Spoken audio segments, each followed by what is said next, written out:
भगवत गीता से प्रेरणा। दिन 3 भगवत गीता, जो महाभारत के भीष्म पर्व में वर्णित है, केवल एक धार्मिक ग्रंथ नहीं है, बल्कि यह जीवन के हर क्षेत्र में मार्गदर्शन प्रदान करती है। इसके श्लोकों में गूढ़ ज्ञान छिपा है, जो न केवल आध्यात्मिक उन्नति के लिए आवश्यक है, बल्कि व्यावहारिक जीवन में भी सफलता के मार्ग को प्रशस्त करता है। गीता का संदेश हर परिस्थिति में हमारी मदद करता है, चाहे वह व्यक्तिगत संघर्ष हो, कर्तव्य के प्रति दुविधा हो या जीवन की गहरी समस्याएं हो। तीसरे दिन की इस चर्चा में हम गीता से उन शिक्षाओं और प्रेरणाओं को समझने का प्रयास करेंगे, जो हमारे दैनिक जीवन को सकारात्मकता, उत्साह और सफलता से भर सकती है। गीता कर्तव्य का महत्व, धर्म और कर्म। भगवत गीता का केंद्रीय संदेश है कि मनुष्य को अपने कर्तव्यों का पालन बिना किसी फल की इच्छा के करना चाहिए। तीसरे अध्याय में भगवान श्री कृष्ण अर्जुन से कहते हैं, नियतम कुरु कर्म त्वं कर्म ज्यायो ह्यकर्मणः शरीर यात्रापि च तेन प्रसिद्धेत कर्मणः। भगवत गीता 3.8। इस श्लोक में श्री कृष्ण समझाते हैं कि कर्म करना हर व्यक्ति का धर्म है। बिना कर्म के जीवन का कोई अर्थ नहीं है। मनुष्य की शारीरिक और मानसिक यात्रा तभी संभव है जब वह अपने कर्मों को निभाए, लेकिन इन कर्मों का परिणाम आपके अधिकार क्षेत्र में नहीं है। जीवन में अक्सर हम अपने कार्यों का परिणाम जानने की चिंता में अपने प्रयासों को बाधित कर देते हैं। गीता हमें सिखाती है कि इस चिंता को त्याग कर केवल अपनी पूरी क्षमता से कार्य करना ही हमारा धर्म है। प्रेरणा। जीवन में किसी भी लक्ष्य को प्राप्त करने के लिए पहले अपने कर्तव्यों को पहचानें और उन्हें पूरी निष्ठा से निभाएं। परिणाम की चिंता छोड़कर प्रयास पर ध्यान केंद्रित करें।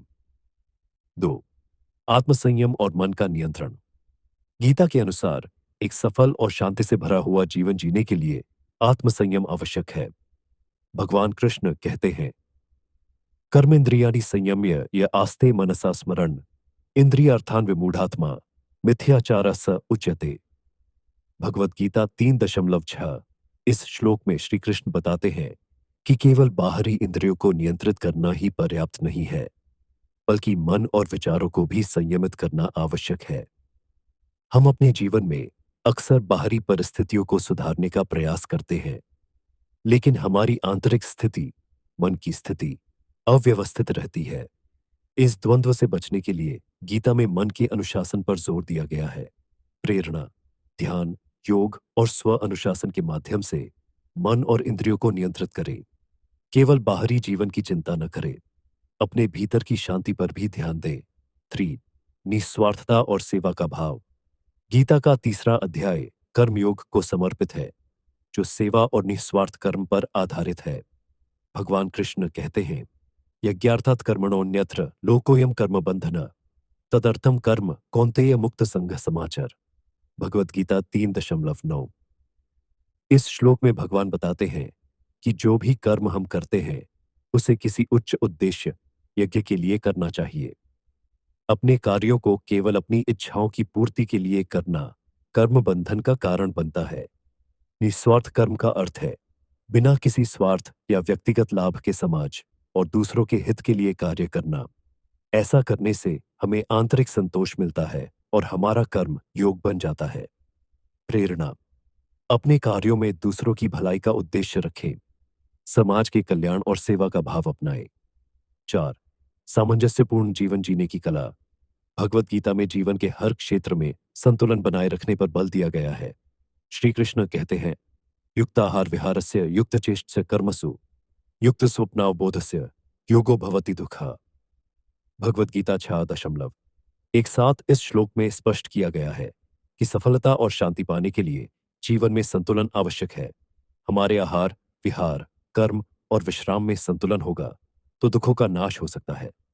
आज की भागदौड़ भरी जिंदगी में लोग या तो अति कार्य करते हैं या पूरी तरह निष्क्रिय हो जाते हैं। गीता इस अतिवाद से बचने का मार्ग दिखाती है। प्रेरणा। अपने जीवन के हर पहलू में संतुलन बनाए रखें। अत्यधिक कार्य या आराम से बचें और स्वास्थ्य, मानसिक शांति और लक्ष्य के बीच सामंजस्य स्थापित करें।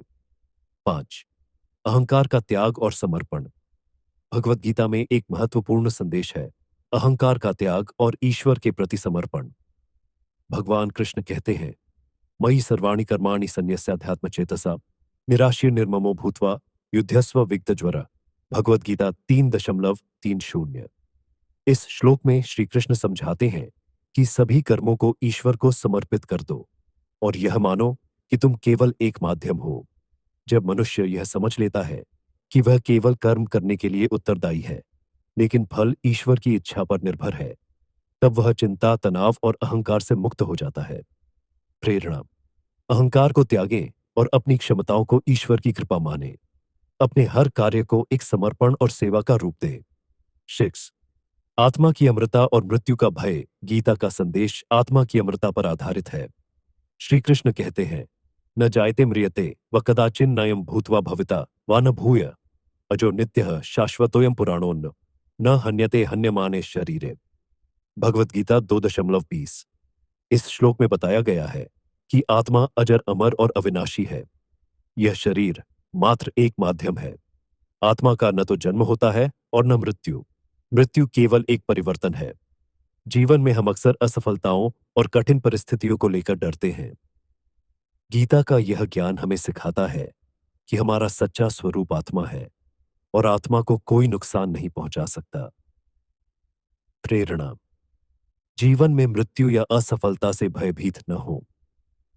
आत्मा की अमरता और ईश्वर के साथ इसके संबंध को समझें।